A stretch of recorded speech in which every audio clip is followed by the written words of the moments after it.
A paz do Senhor Jesus, meus amados e queridos irmãos, aqui é o seu amigo Pastor Carlos Alexandre Costa. Bem-vindos a mais um vídeo no canal Verdades Ocultas da Bíblia.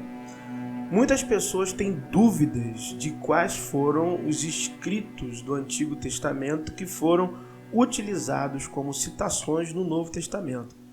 E eu cheguei uma vez a comentar num grupo que eu faço parte, o nosso grupo de debates bíblicos, que a maioria das citações que estão inclusas no Novo Testamento acerca do Antigo são citações que são oriundas da Septuaginta. Muitas pessoas questionaram e eu me espantei, porque para mim isto é um tema de estudo comum, é algo básico de compreensão da composição do Novo Testamento. A maioria dos autores que vão lidar com a literatura cristã, especificamente do Novo Testamento, em suas obras, em seus livros, vão fazer esse apontamento logo de argumentação inicial para a continuação assim, do trabalho e aprofundamento do entendimento. Mas como eu percebi que isso é de desconhecimento de um grande público, eu vou ler aqui o trecho de um livro. O livro estará na descrição. Septuaginta, Guia Histórico e Literário. Então eu vou estar lendo aqui para vocês a página 50, citações diretas. Acompanhem comigo, por favor. As edições modernas do Novo Testamento grego fornecem uma lista de referências diretas e indiretas do Antigo Testamento. Trata-se de uma lista numerosa.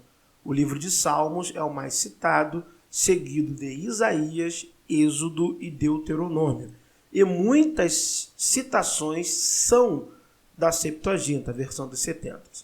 Ela era o texto padrão das escrituras das sinagogas espalhadas pelo mundo romano, para atender às necessidades do judaísmo helenista e os judeus de fala grega, e também na pregação do Evangelho durante os trabalhos missionários do apóstolo Paulo entre os gentios. O apóstolo Paulo aparece disputando com os judeus da diáspora sobre as Escrituras, na sinagoga de Tessalônica, e por 3 sábados disputou com eles sobre as Escrituras. Atos 17:2. Estaria ele usando escrituras hebraicas ou a versão dos 70 numa discussão com judeus de fala grega? É óbvio que é a versão dos 70. Durante a visita de Paulo e Barnabé à sinagoga de Antioquia, na Pisídia, o relato de Atos menciona uma prática lá realizada, a leitura das Escrituras Sagradas. Depois da leitura da lei e dos profetas, os chefes da sinagoga mandaram-lhes dizer: irmãos, se tendes alguma palavra de exortação ao povo, dize-a. Atos 13:15. É a prática das aptarote. Assim, os livros sagrados de sua religião estavam disponíveis na língua franca do mundo romano, no período áureo do judaísmo helenista. A versão dos 70 circulava também na Palestina, pois havia sinagogas em Jerusalém onde podiam ouvir a leitura em grego. Nem mesmo Israel, o texto grego de Alexandria, estaria de fora, pois em Atos há menção da presença dos judeus helenistas na Cidade Santa.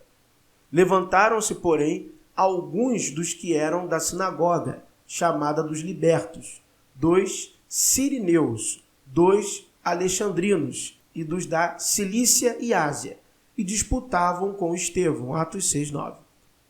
Também o outro livro que eu quero ler é do professor Alexandre Lima, O Cânon Bíblico, A Origem dos Livros Sagrados, na página 21. Então está escrito assim: as citações da Septuaginta no Novo Testamento, vários estudos atestam que os apóstolos e evangelistas usaram a Septuaginta, pois, como se sabe, muitas citações e alusões do Antigo Testamento no Novo Testamento procedem diretamente da clássica versão grega, Sociedade Bíblica do Brasil, 2003. Das 350 citações que o Novo Testamento faz do Antigo Testamento, pelo menos 300 provém da versão grega. Bíblia 1974, Bible Hertz 2006. Temos provas de que o Senhor Jesus usou a Septuaginta. Em sua resposta ao diabo, em Mateus 4,4, ele disse: está escrito, não só de pão vive o homem, mas de toda a palavra que procede da boca de Deus. O Senhor se referiu a Deuteronômio 8,3, onde, na versão hebraica, a expressão usada é da boca do Senhor, enquanto a Septuaginta traz da boca de Deus. Nos capítulos 6 e 7 do livro de Atos dos Apóstolos, lemos que Estevão foi levado ao sinédrio pela multidão. Dirigindo-se a seus acusadores, conta-lhes como Jacó trouxe seus 75 descendentes para o Egito. Atos 7, 14 e 15. Porém, os textos hebraicos dizem que Jacó trouxe 70 descendentes para o Egito. Estão aqui as referências versiculares. O sinédrio conhecia bem a proibição divina de acrescentar ou retirar algo dos livros sagrados, mas não ousou acusar Estevão de estar pervertendo as escrituras, ordenando matá-lo porque foi contradito na defesa de Cristo. Você ainda vai encontrar alguns pesquisadores e alguns exegetas, alguns filólogos, que eles ainda irão falar da perspectiva de que há uma citação ao texto grego, mas que não necessariamente será a Septuaginta, a versão dos 70, porque a variação de manuscritos gregos já em determinado período ali, vamos dizer, interbíblico, e também no Novo Testamento já existia. Então você tinha versões do texto grego, que não necessariamente, porque já é uma versão, seria originalmente a Septuaginta. Tivemos, outras cópias que foram produzidas, tivemos outros escritores, eu vou falar sobre isso em outros vídeos, que também produziram uma versão grega das escrituras hebraicas.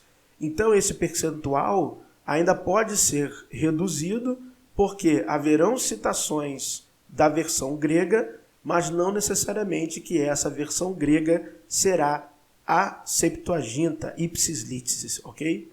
Então vocês podem depois lerem mais acerca desse tema em outras obras, outras referências bibliográficas. Nós temos aí um vasto material que fala acerca desse tema. E eu tenho mais outros livros aqui que falam acerca disso, tá? E eu, como eu disse na introdução do vídeo, eu fico um pouco espantado de que existam pessoas que não conheçam esse tema.